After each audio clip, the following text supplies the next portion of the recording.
clases que vamos a ver hoy día, específicamente, si tenemos tiempo avanzamos más, pero vamos a hacer las clases que yo misma he dictado. Y Jorge Medina iba a venir él para hacer las clases que él ha dictado de este curso. No va a poder venir hoy día, pero como la clase de paramétricas es una clase pequeña que tienen ustedes el día jueves, entonces él va a hacer el repaso de sus temas del día jueves. Si es que igual si nosotros terminamos, yo tengo preguntas para hacerlo de también, pero la verdad es que no creo que terminemos. Vamos a ir avanzando.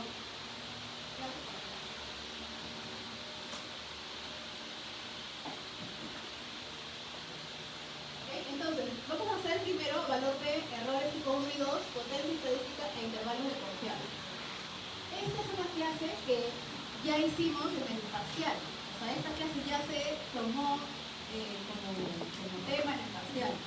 Pero, como comprenderán, el valor P, los errores, la potencia estadística y los intervalos de confianza los seguimos usando en todas las sesiones, porque todo esto es prueba de hipótesis.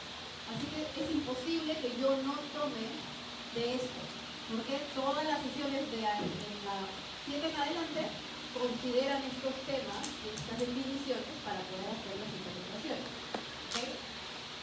No va a ser el foco del examen, pero tengo que evaluarlo de todas maneras. Entonces, por ejemplo, esta es la primera pregunta. En la evaluación de un nuevo ensayo clínico aleatorizado para un fármaco antihipertensivo, ¿cuál es la definición formal y probabilística del valor P?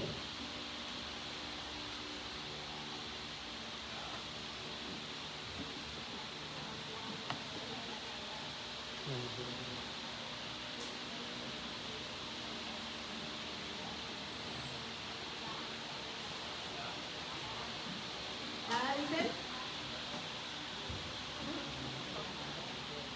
Ya, correcto. ¿Ok? Entonces, ¿está bien? ¿Alguna pregunta sobre esto? ¿No? ¿Queda claro el concepto de qué cosa es la definición del valor de P? ¿Sí? Este tipo de preguntas voy a hacer. No les voy a decir que denme solamente la definición de P, sino que va a haber un pequeño enunciado arriba con un ejemplo de algo. Entonces, yo sé que ustedes no hablan de fármacos antihipertensivos, no llevan farmacología todavía, ¿no es cierto? Pero vamos a utilizar enfermedades sencillas, como la hipertensión arterial o como la diabetes, ¿sí? Porque son enfermedades simples. Vamos a usar también seguramente algún ejemplo de educación en medicina, porque es algo que ustedes saben, ¿no? Técnicas de estudio para mejorar rendimiento. O sea, vamos a hacer siempre con un ejemplo para poder integrar los temas. ¿Ok? Entonces, aquí está la explicación que ustedes ya la conocen. Esto es súper importante. También puedo decirles, ponerles esto como un confusor. ¿Okay? No mide la probabilidad de la hipótesis, sino la plausibilidad de los datos observados frente al escenario de ausencia de efecto o diferencia. Entonces tengan cuidado con las definiciones. Si yo quiero ir un poquito más allá, entonces voy a utilizar un ejemplo, no sé, de ANOVA, y con ANOVA y con los resultados del output de ANOVA les voy a preguntar qué significa ese valor B. ¿Okay? Entonces ustedes me tienen que responder sobre la probabilidad con el resultado de la ANOVA que les estoy poniendo. ¿Sí? Entonces este tipo de preguntas voy a hacer con respecto al valor B. Si un comité de investigación biomédica decide disminuir el umbral de significancia de 0,5 a 1 en un estudio epidemiológico de cohorte, ¿cuál es la consecuencia sobre los errores de diferencia?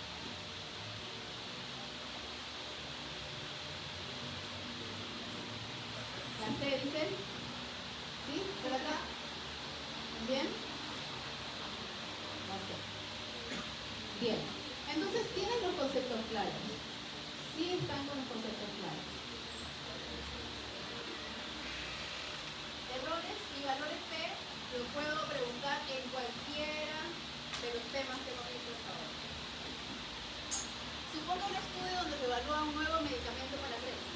La potencia estadística calculada durante el diseño del estudio fue de 80%, en un beta de 0,2 y un alfa de 0,05.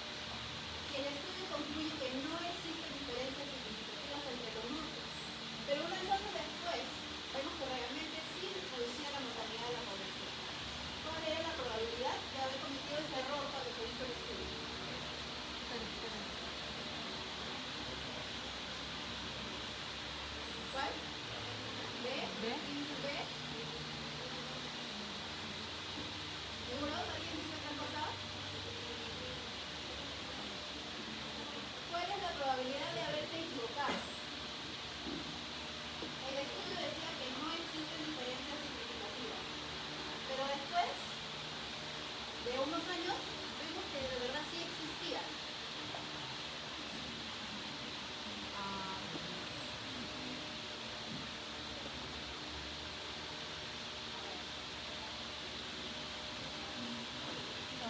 Es el complemento.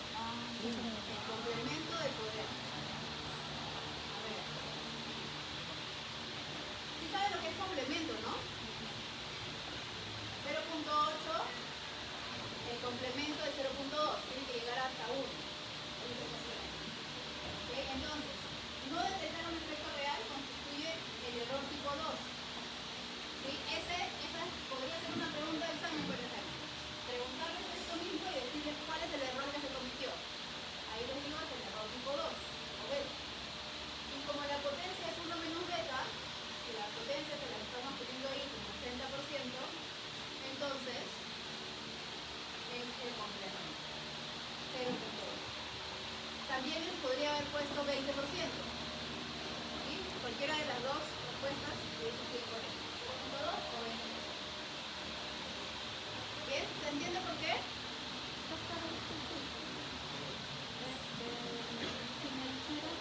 Acá nos comentaron que no existen diferencias significativas y por lo tanto va a ser el complemento, o sea, el 80% es el que más el complemento sería 0.030. Pero si me dijeran que sí hay diferencias significativas, ya no agarrarían de complemento como el 0.8. No, lo que pasa es que el error, o sea, la probabilidad de cometer el error tipo 2 siempre existió. Lo que pasa es que nosotros hemos confirmado que esa probabilidad de cometer el error tipo 2 se cumplió, o sea, sí nos equivocamos. Pero la probabilidad de cometer el error tipo 2 estaba ahí desde que nosotros elegimos una potencia de 0.80. El hecho de que después de unos años se haya confirmado que la diferencia existía, o sea, si nos equivocamos, no me cambia ni la potencia del estudio ni las probabilidades de alfa ni de beta, ¿cierto? Simplemente es una forma de ver el enunciado. Por eso les digo que lo que está arriba, yo les hubiera podido poner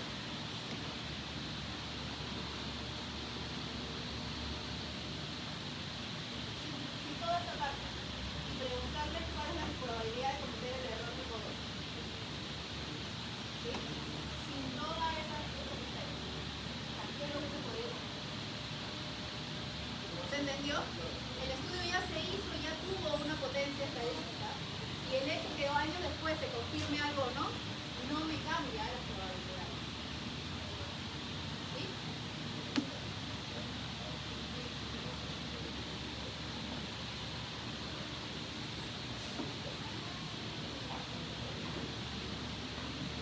¿Sí? ¿Está claro?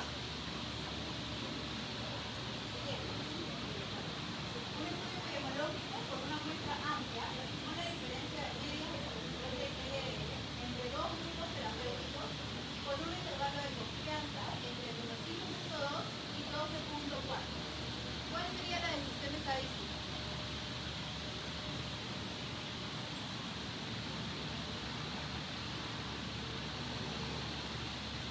Ahí no les estoy dando el valor de P. ¿Con qué tienen que tomar la decisión?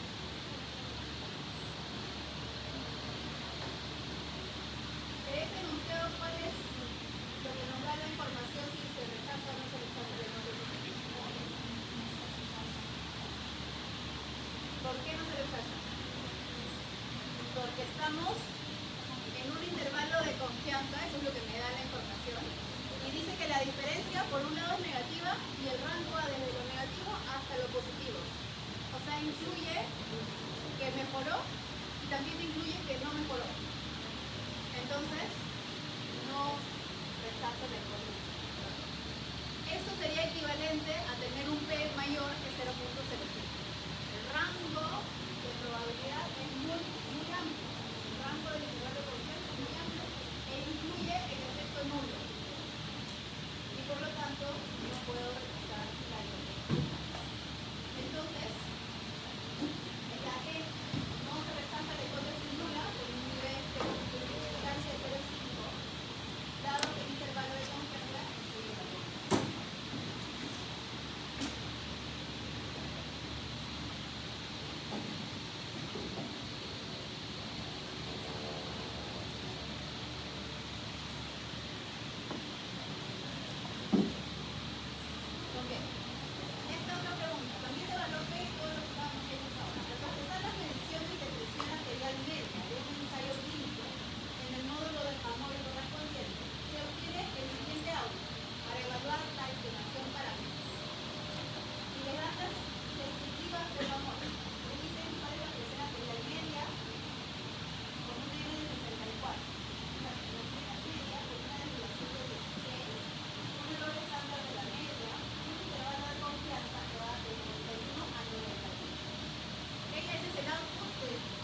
aquí, antes de que me digan si es cierto o no es cierto.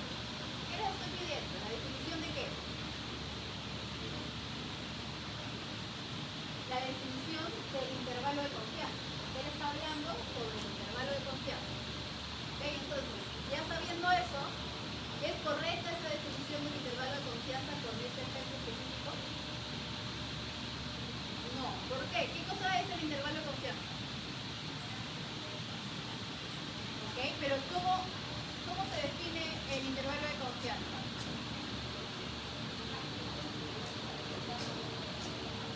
¿Ok? Es un rango en el cual está la población verdadera, pero ¿qué significa? Si yo repito 100 veces el muestreo, entonces en el 95% de ellos va a estar el de la población. Eso no es lo que dice el investigador cuando publica. El investigador que está publicando está poniendo que en el 95% de todos los pacientes se encuentra dentro de ese rango. Y ese es uno de los errores de interpretación del intervalo de confianza que ustedes deben conocer. ¿Ok? Entonces, en vez de preguntarles sobre cuáles eran los errores típicos del intervalo de confianza, ese error típico del intervalo de confianza yo lo he traspasado a una publicación de mentira, a lo que dice un investigador. Ustedes tienen que poder identificar el error que ese investigador está cometiendo. ¿Por qué? Porque lo que nosotros queremos es que cuando ustedes lean los estudios, sean críticos en la evaluación de lo que están leyendo. ¿Ok? Entonces, ¿sí se entiende lo que les quiero preguntar? ¿Sí? Quiero preguntarles sobre los típicos errores de la interpretación del intervalo de confianza. Entonces, ¿cuál es la respuesta?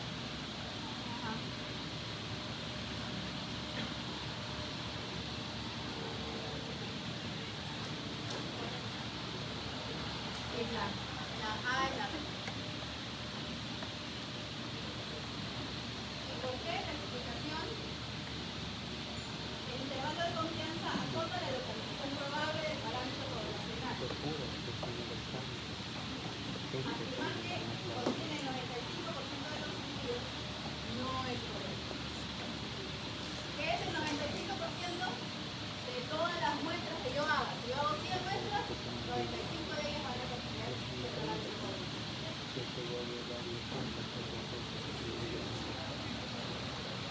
Ok. ¿Está bien? ¿Hasta ahí todos los conceptos claros? Sí. La hice de puras términos. Ok. El investigador, ¿qué debería haber dicho en vez de esa oración?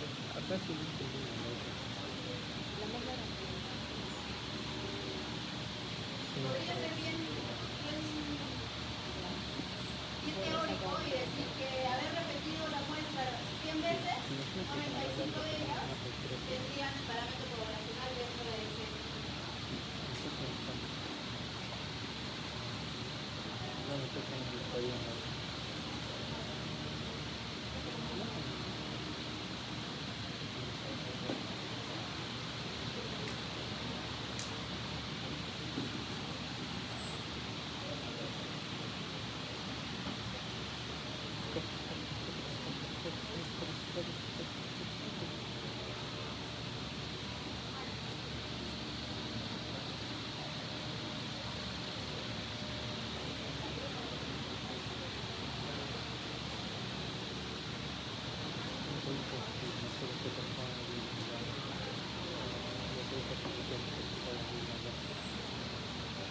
Como ya prendieron el aire, voy a apagar esto para que se entienda un poco mejor, ¿ya?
correlación de Pearson, modelos de regresión lineal simple y su interpretación.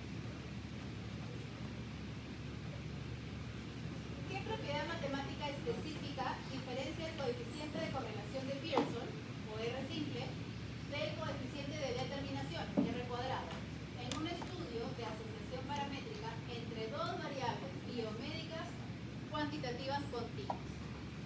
Esto está un poquito de más, ¿no es cierto? Porque si es R y R cuadrado, es obvio que son variables cuantitativas continuas.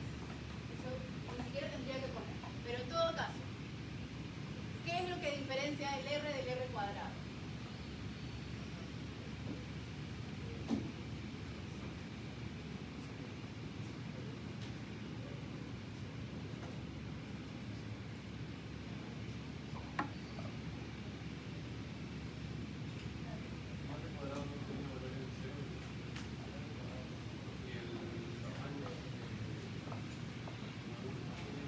Ok, entonces la D dices tú. Correcto, la D. Entonces ahí les estoy preguntando por cuál es la forma que toma la R y la R cuadrada. ¿Sí? Matemáticamente son diferentes porque el R cuadrado, obviamente al elevarse al cuadrado, no puede tener valores negativos. Y el valor de R decíamos que era de negativo perfecto menos 1 a positivo perfecto más 1, pasando por todo el espectro de menos 1 a más 1. ¿Okay? Entonces, en una sola pregunta estoy evaluando que sepan de R cuadrado y que sepan cuáles son los valores de ambos.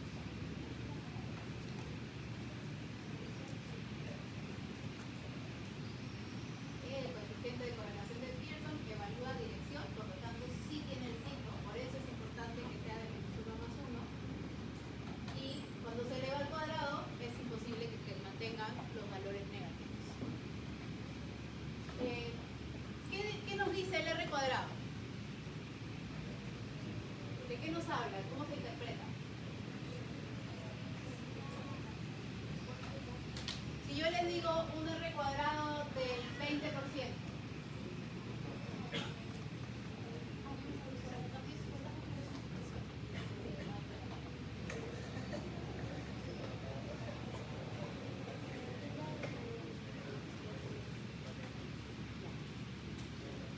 entonces si yo les digo que hay un R cuadrado del 20%, ¿cómo lo interpretan?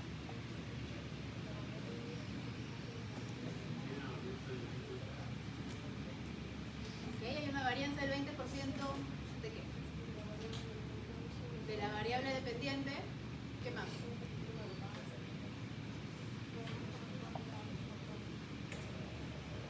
A ver por acá. ¿Qué significa R cuadrado del 20%?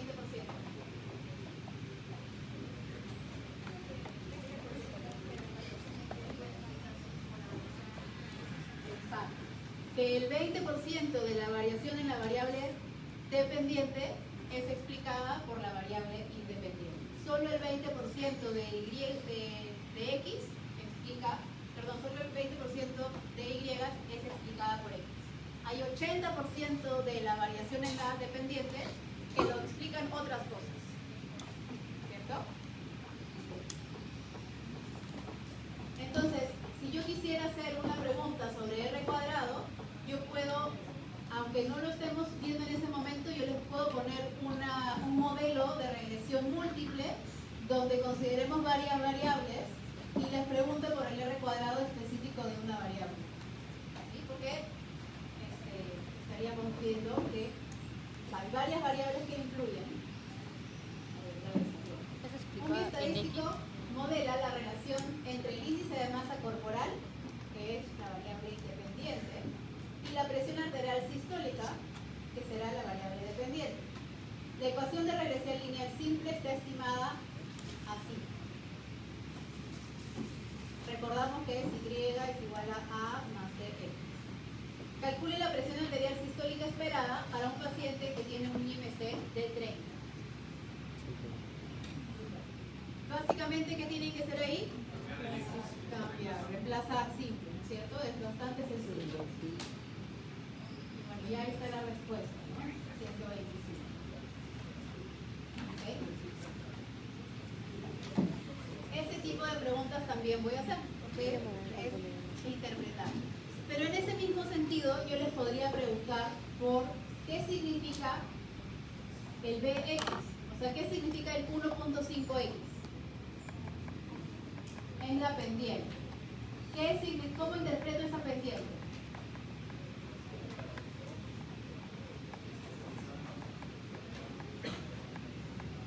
Por cada un valor de incremento en x, y también incrementa, pero en 1.5. Esa sería la interpretación que yo podría hacer.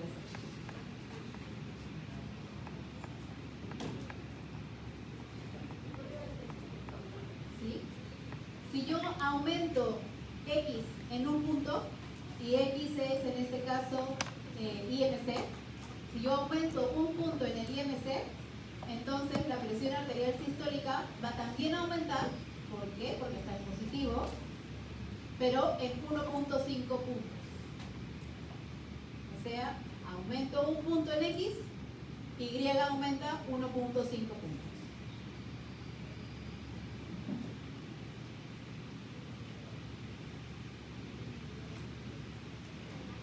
A ver otro.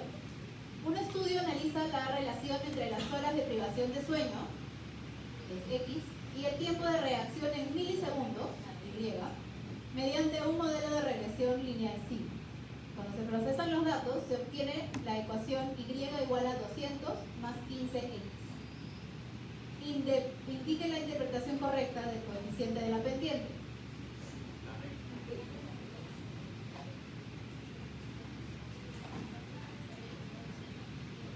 ¿Ok? Muy bien, entonces, efectivamente, estoy pidiéndoles la pendiente. Lo difícil de esto es que tienen que recordar cuál es la pendiente en esta ecuación. Entre comillas difícil, ¿no? Ok,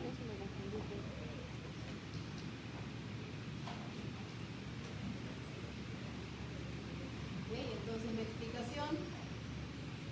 En la ecuación de la recta, la pendiente B cuantifica el cambio esperado en la variable Y por cada unidad que incrementa la variable interdependiente.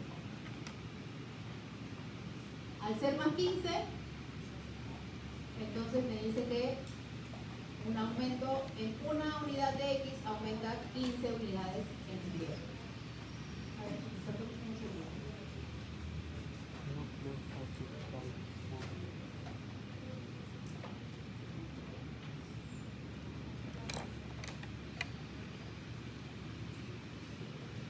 Si el coeficiente de correlación de Pearson entre dos niveles de vitamina D plasmática y la densidad mineral ósea de una muestra de adultos mayores es R igual a 0.5, calcule el porcentaje de variabilidad de la densidad ósea que es explicado por los niveles de vitamina D. 5%. ¿Cómo calculan esto? ¿Qué les estoy pidiendo acá? Les estoy pidiendo el coeficiente de determinación, que es R cuadrado.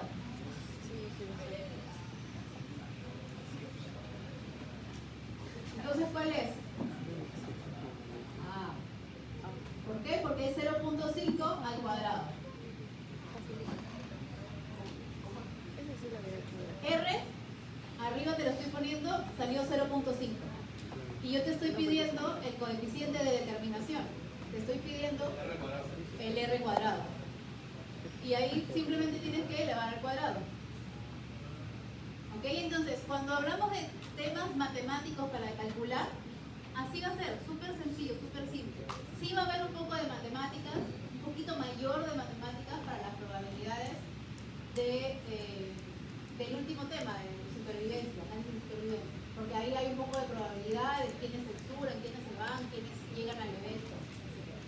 Pero va a ser matemática simple, ¿ya? Complementos, ese tipo de cosas que son bien sencillas.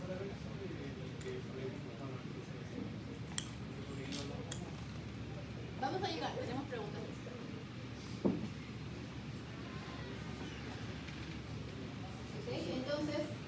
como explico, la proporción de la varianza explicada se obtiene calculando el coeficiente de determinación. Y eso es R al cuadrado. El R ya lo tienen ustedes como 0.5 y simplemente se pone 0.5 al cuadrado y lo multiplican por 100 para que sea un porcentaje.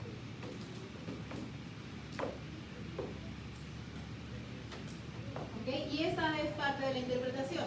El 75% restante corresponde a una varianza que no está explicada por la variable que nosotros hemos medido. Hay otras causas que explican esa varianza. Okay, este está un poquito más largo. Un equipo de neumología investiga los predictores de volumen expiratorio forzado. Básicamente, recuerden que un equipo de neumología explica cómo predecir el B1. Utilizando el índice de tabaquismo, que es cuántos paquetes de cigarrillos consume al año, como variable que explica este predictor o este cambio en B. El output de regresión lineal generado por Hamovi es este.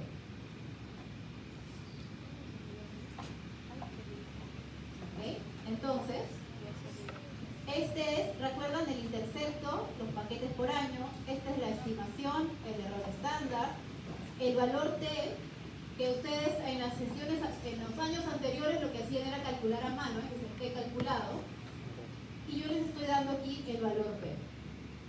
En ese cuadrito ustedes tenían que identificar cuál es el valor de A y cuál es el valor de B, para poder generar su ecuación.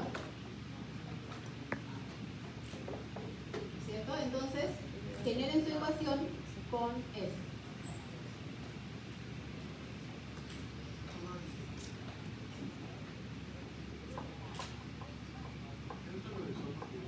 ¿Verdad?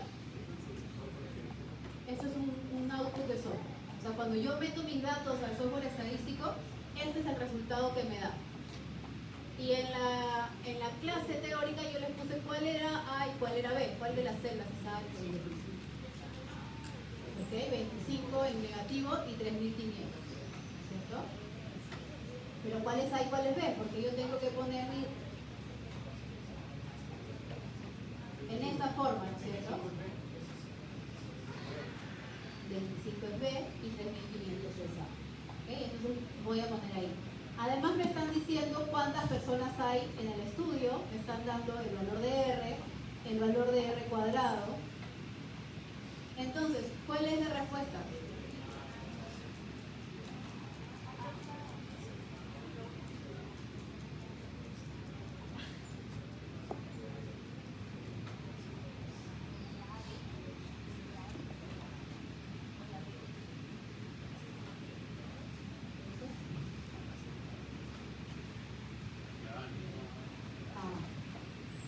Y a ver acá, B1.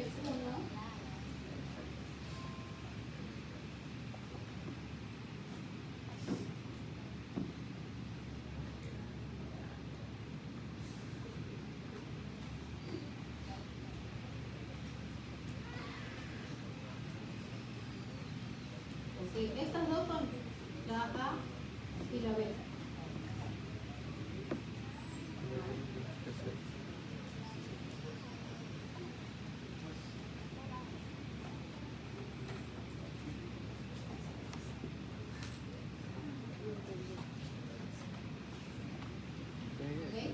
Es las dos.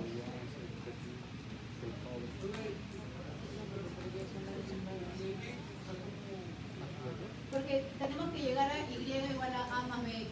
Y hemos reemplazado la Y por la variable B1 y hemos puesto el A, que es el 3500, y hemos puesto el B, que es menos 25, ese es el valor de B, y en vez de X le hemos puesto el número de paquetes consumidos en año.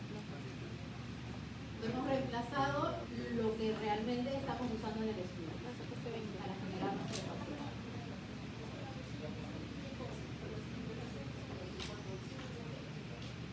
Porque B es negativa, entonces es una reacción interna, ¿cierto? Cuantos más paquetes al año, menos volumen de B. ¿Con la Y que lo había comparado? ¿Con la Y que lo iba comparado? Con la Y con el ¿Sí? Y todo es no, No, la Y con qué lo comparado de no, solo cambié el intervalo. Que pide arriba. Ok. Hasta ahí, ¿estamos bien con ese tema? ¿Sí? R cuadrado, la ecuación de regresión, poder hacer predicciones. ¿Ok? También les puedo preguntar con qué hago predicciones y con qué veo si es directa o inversa, ¿no? Hay otras cosas también que puedo preguntar sobre predicciones. Pasamos al siguiente tema. Prueba de Student para muestras independientes, muestras relacionadas y ANOVA.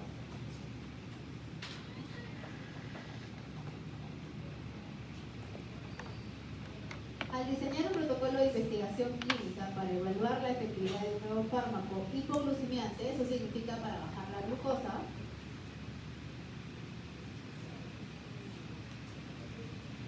¿cuál es la condición metodológica específica que define la estructura de muestras relacionadas o pareadas en contraposición con muestras independientes? Entonces, básicamente les estoy preguntando qué significa que sean muestras pareadas y qué significa que sean muestras independientes.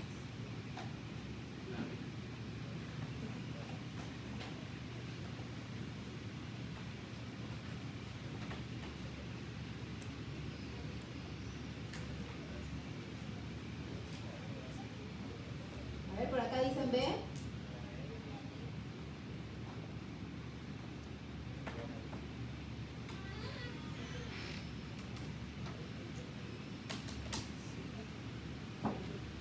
¿Qué significa que sean muestras pareadas o independientes? Ok, muestras pareadas es antes y después. Ok. Ojo. Ok, entonces ¿cuál sería? La D de dedo. ¿Sí? La D de dedo. Ok. Las muestras relacionadas implican que las mediciones sean emparejadas.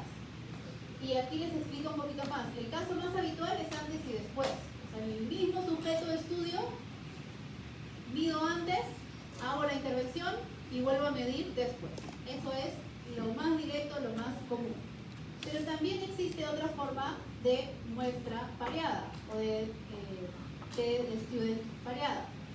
Cuando al evaluar los mismos individuos en dos momentos diferentes, los datos no son independientes, lo que requiere un análisis centrado en las diferencias individuales. ¿Qué significa? Que mi promedio de las diferencias no va a ser haciendo muestra 1 menos muestra 2, sino que yo voy a evaluar antes, le resto lo que le pasó después y voy a tener la diferencia de cada uno de los sujetos de estudio. ¿Ok? Eso es lo que voy a hacer. Hay otra forma de parear, de emparejar, ¿okay? Que no es a la misma persona.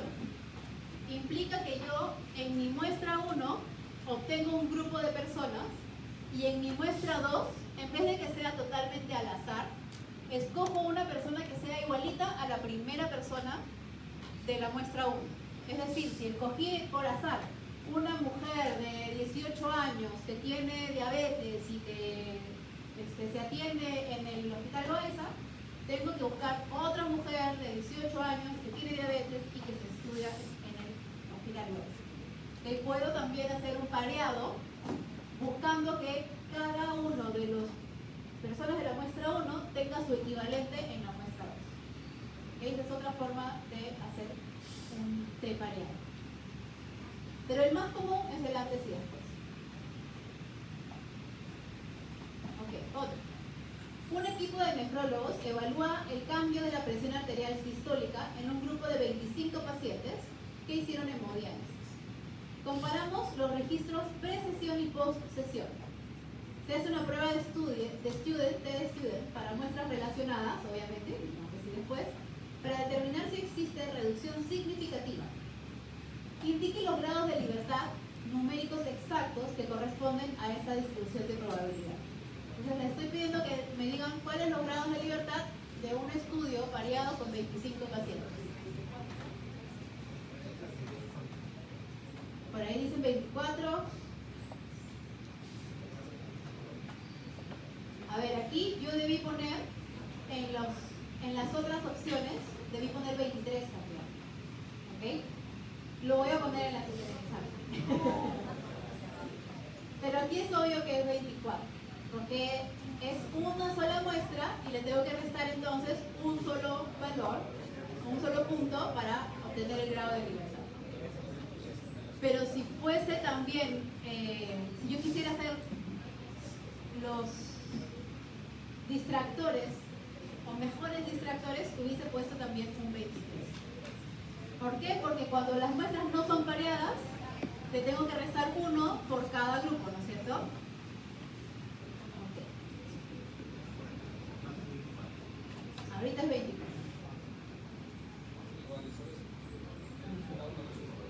Es el resultado menos 1 porque tengo una sola muestra.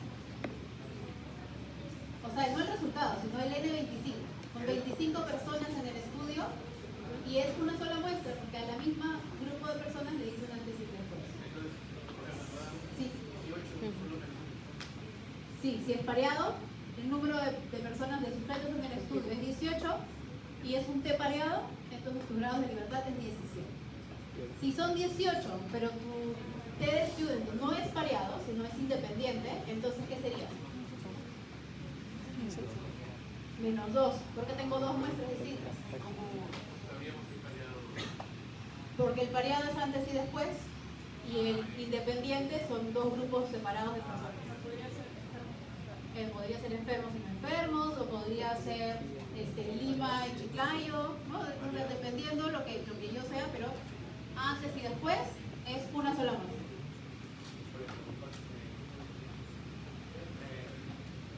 ¿Okay? Por eso que les decía que debí poner entre los distractores el 23, porque era el error típico de esta pregunta. Entonces, a diferencia de la prueba T para muestras independientes, donde los grados de libertad se calculan como N1 y N2 menos 2, porque son dos muestras distintas, la prueba T para muestras relacionadas lo que evalúa es la diferencia en cada paciente individual y por lo tanto solo le tengo que restar 1, porque es el mismo grupo de pacientes para el antes y después. ¿Ok? ¿Se entendió? ¿Cómo obtengo los grados de libertad? Eso es algo que sí se tienen que acordar. Ok, aquí hay otro auto. Un estudio de neumología analiza el impacto de un broncodilatador de acción prolongada sobre el volumen expiratorio forzado, en un grupo de pacientes con asma. El output de la prueba T para muestras relacionadas, ahí está ya lo primero, muestras relacionadas, generadas en Jamovi detalla lo que está en azul. Ese es el output. Se analiza críticamente la evidencia presentada. ¿Cuál es el reporte analítico correcto y la conclusión clínica y estadística que se desprende de esta prueba? ¿Okay? Entonces es la acción del broncodilatador sobre el B. Y es una prueba T de muestras relacionadas. O sea, es un grupo nada más con antes y después. Antes y después, lo que estoy midiendo es el B. Esa es mi prueba variable dependiente. ¿Y la variable independiente cuál es? Es la intervención. ¿Cuál es la intervención ahí? El broncodilatador, ¿cierto? La medicación que yo me estoy dando. Entonces, tengo una prueba T de muestras relacionadas. Lo que hago es contrastar B1 postfármaco sobre B1 prefármaco, antes y después. El estadístico de prueba que esté calculado me lo da el software y es 3.25 y me dice que son 29 grados de libertad. Ahí lo primero que les preguntaría, ¿cuántos pacientes hay en ese estudio? 30. Bien. El valor P es 0.03. Entonces ya con eso, ¿qué dice el valor del estudio? Que es significativo. Por lo tanto, ¿cuál es la decisión estadística? Rechazar la hipótesis nula. Recuerden que la decisión estadística es rechazo o no rechazo de la hipótesis nula. ¿Okay? Hago la prueba de normalidad de Shapiro-Wilk. ¿Por qué estoy haciendo la prueba de normalidad de Shapiro-Wilk? Porque es un supuesto de la prueba T de Student, ¿no es cierto? Si no son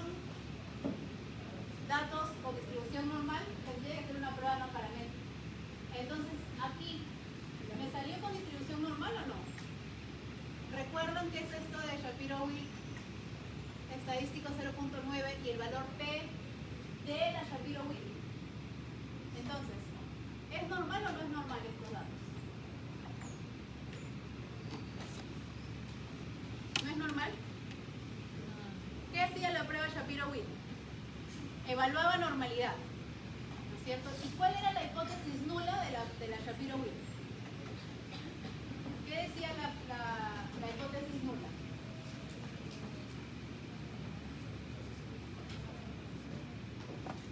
La Shapiro-Wilk me dice, acuérdense que la hipótesis nula siempre tiene que contener la igualdad, ¿no es cierto? Y la Shapiro-Wilk compara mi distribución, la distribución del resultado, con una distribución normal. Entonces la hipótesis nula de Shapiro-Wilk dice que mi distribución es igual a la distribución normal. Entonces si mi hipótesis nula dice que son iguales, que son normales, las dos son normales, entonces yo lo que quiero es no rechazar la hipótesis nula de Shapiro-Wilk. Es al revés. ¿Se acuerdan que habíamos hablado de Shapiro-Wilk que era al revés? ¿Ok? Entonces, aquí mi valor P me dice es mayor de 0.05, entonces no rechazo la hipótesis nula. Al no rechazar la hipótesis nula, mi distribución y la distribución normal estandarizada con la que estoy comparando, entonces son normales, las dos son normales. Por lo tanto, está bien que yo haya utilizado una prueba T de estudio, porque mis datos sí son normales. ¿Ok? Entonces, la hipótesis nula de igualdad, existe un incremento, la significancia estadística, el investigador debe descartar, existe un incremento. ¿Cuál es la respuesta correcta ahí?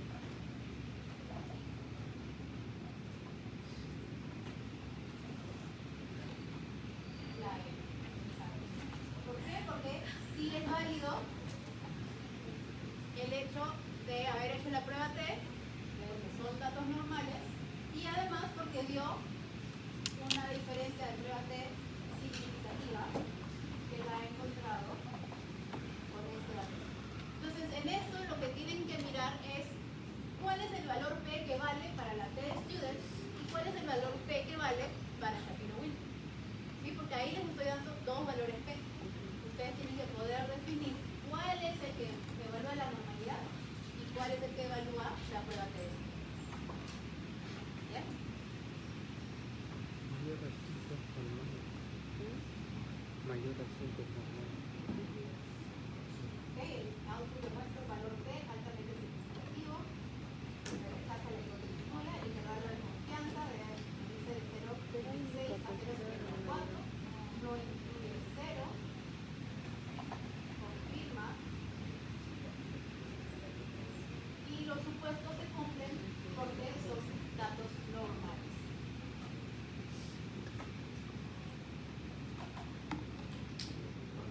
Esta sería considerada una pregunta de nivel 3, porque les pido output, porque les pido interpretación, les pido varias cosas dentro de la misma pregunta y porque es una pregunta larga. ¿Okay? Del examen, nuevamente va a ser un examen de 40 preguntas, va a haber 20 preguntas fáciles, 10 medianas y 10 difíciles.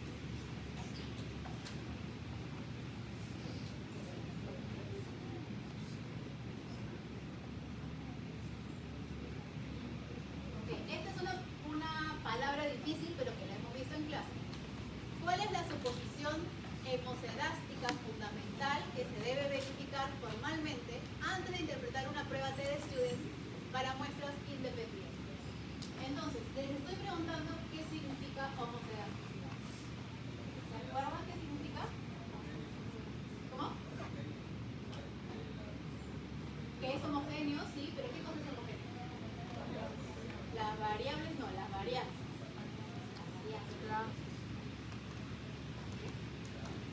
Entonces, ¿cuál es la pregunta o la respuesta?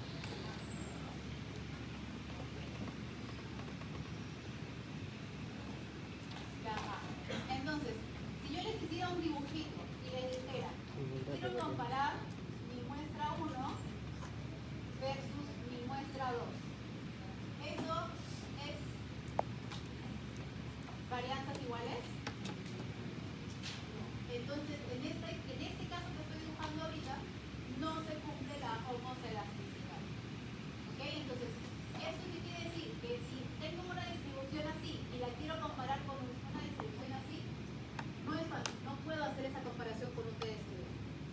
porque se están comportando de forma diferente. ¿Bien? En cambio, si yo tengo muestra 1 y muestra 1, eso sí tiene homoselasticidad, tiene varianzas iguales, y por lo tanto puedo comparar. Ojo que en las 4 muestras que están ahí, las 4 son distribución normal, ¿sí? Pero tienen varianzas distintas. ¿Okay?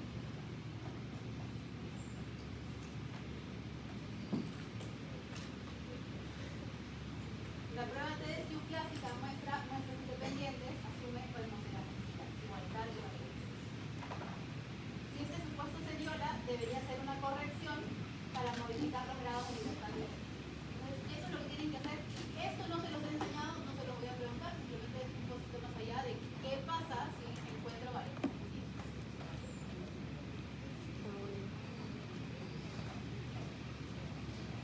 Ok, siguiente. ¿En cuál de los siguientes escenarios de investigación médica está estrictamente indicado el uso de la prueba TDSQ para muestras relacionadas o variadas? Y les doy 5 tipos de estudio. Quiero que me digan en cuál se usa la T de student para muestras relacionadas.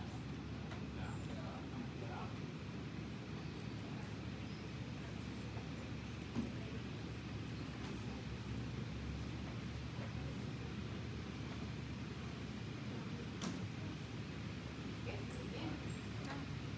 Entonces, esto es una aplicación, ¿no es cierto? Les estoy preguntando por la definición de una muestra de T pareada, pero no una definición simple, sino que identifique cuál es una necesidad de T de student pareada. Y así les puedo preguntar para T de student independiente o para no, ¿no es cierto? Les pongo 5 diseños de estudio distintos y que identifiquen cuál es su método. Esta sería una pregunta nivel 2, porque no les pregunto exactamente la definición como está en el libro o en el PowerPoint, sino les pido que apliquen. ¿Sí?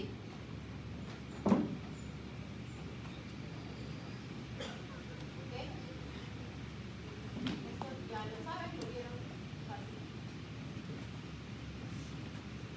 ¿Cuál es la hipótesis nula operativa que se contrasta al ejecutar un modelo ANOVA de un factor en un estudio clínico multicéntrico? Entonces, les he puesto varias posibilidades de hipótesis nula. ¿Cuál corresponde a una ANOVA de un factor?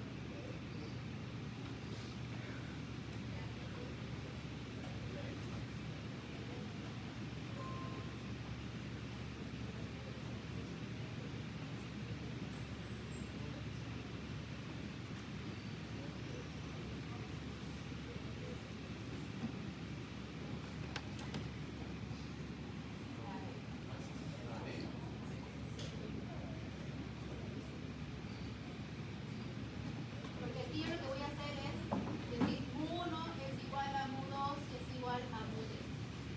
Y puedo tener más porque todas las medias son iguales. Eso es lo que dice mi hipótesis.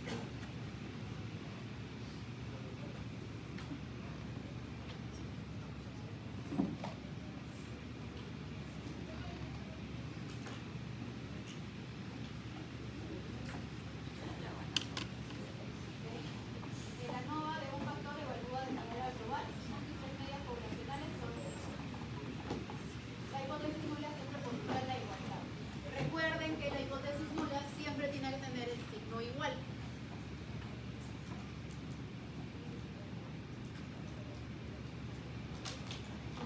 ¿Y esta qué sería? La hipótesis alterna, ¿no? Que dice al menos una pero podría ser estas dos, o de repente estas dos, o de repente estas dos, no importa cuáles, pero algunas. Un equipo de cardiólogos compara la frecuencia cardíaca media entre dos grupos independientes de pacientes post-infarto. Grupo 1 tiene 15 personas, grupo 2 tiene 15 personas. Determine los grados de libertad para la distribución T de estudio. Ya estamos viendo.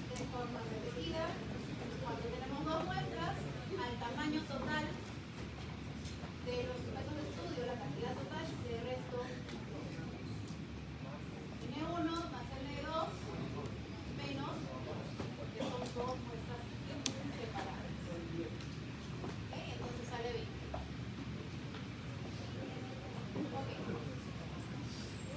ANOVA. Tras la aplicación de una ANOVA de un factor para evaluar el aclaramiento de fármacos, empleando 4 esquemas terapéuticos, con tamaño que muestra el total de 44 pacientes. Entonces, clínicamente esto es un poquito complicado. Usted tiene que saber identificar lo importante. Tenemos 44 pacientes en una ANOVA, con 4 esquemas de tratamiento distintos. Entonces, ¿cuánto es K? K igual a 4. Determinen los grados de libertad correspondientes al numerador, el numerador ya que incluso les doy es entre grupos, y al denominador, el dentro de grupos, para la obtención del estadístico F.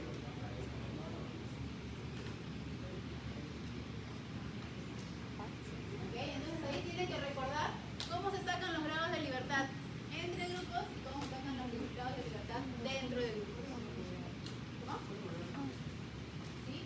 Este enunciado parece difícil, pero les hablan sobre ANOVA y tienen que saber identificar lo importante para ustedes. En este caso, primero que es ANOVA. Segundo, que está hablando de 4 esquemas de tratamiento. K es igual a 4, con 4 grupos distintos que voy a evaluar. Luego, con un total de 44 pacientes. Esos 44 están metidos en los 4 grupos de tratamiento. Y me piden los grados de libertad entre grupos y los grados de libertad dentro de grupos. Recuerdan que en la tablita de ANOVA era una tablita, ¿no? Donde teníamos, ¿no? Y aquí teníamos el valor de F final. Digamos que esa tablita se la tienen que aprender. ¿Cuál es entre y cuál es dentro? ¿No? Entre y dentro, no sé cuál es cuál. Y tienen que aprender. Entonces, ahí yo les voy a poner y les van a decir cuál es entre y cuál es dentro. Aquí los distractores son bien sencillos, porque es obvio que el entre tiene que ver con el 4 y es obvio que el dentro tiene que ver con el 44. Pero en el examen yo lo voy a poner más difícil y algunas dentro van a tener valores pequeñitos que se parezcan al 4 y algunas dentro van a tener valores grandes, ¿no? Para poder hacer unos distractores reales en tu examen. Eso es un distractor bien sencillo porque ya les estoy diciendo que los grados de libertad entre tienen que ver con los 4 grados. ¿Okay? Entonces, ¿cuál es el valor? ¿Cuál es la respuesta?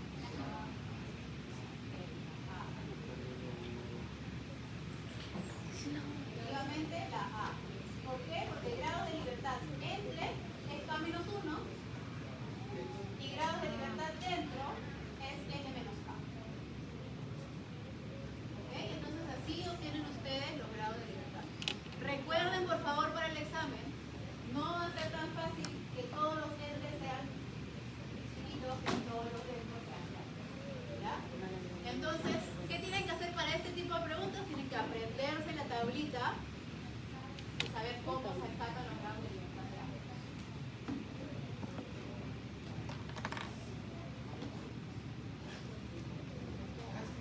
¿Ok? Ahí está con todo.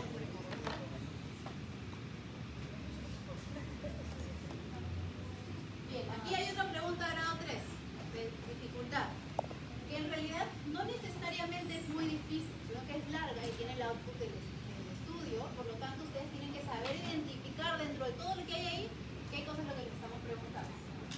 Entonces, para evaluar las variaciones de presión arterial media en respuestas a un estresor fisiológico en 3 grupos de personas, entonces ¿cuánto es K? K es igual a 3. Se ejecutó una ANOVA de un factor en factor. El output obtenido es este de acá. Analice críticamente el output estadístico y seleccione la conclusión. ¿Cuál es la conclusión del estudio? Entonces, tengo una ANOVA de un factor para presión arterial. Factor intergrupos de 2,42 me salió un F de 5,89. Entonces, a los que llevaron la estadística antes, ese 5,89 es lo que ustedes tenían que calcular a mano del F. El valor P salió significativo, pero bien chiquito. ¿Y qué es esto? Comparaciones post-op. ¿Se acuerdan que habíamos hablado que había que hacer evaluaciones post-op en ANOVA? ¿Qué era eso?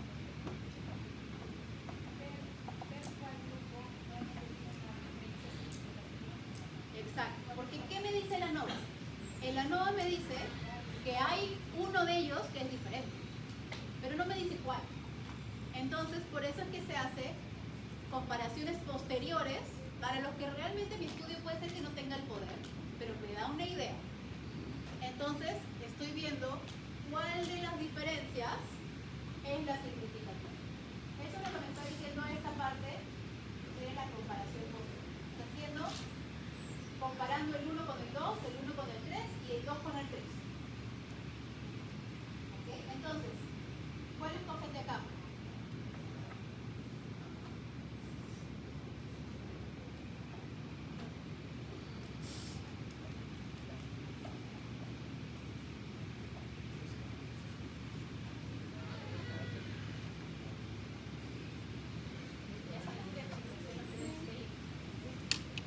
¿Ok? Efectivamente, la A.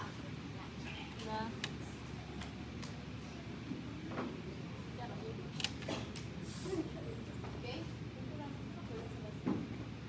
La C. El uso de ajuste de Turing es inadecuado porque debió emplearse una prueba de ser variada para analizar interacciones con el grupo.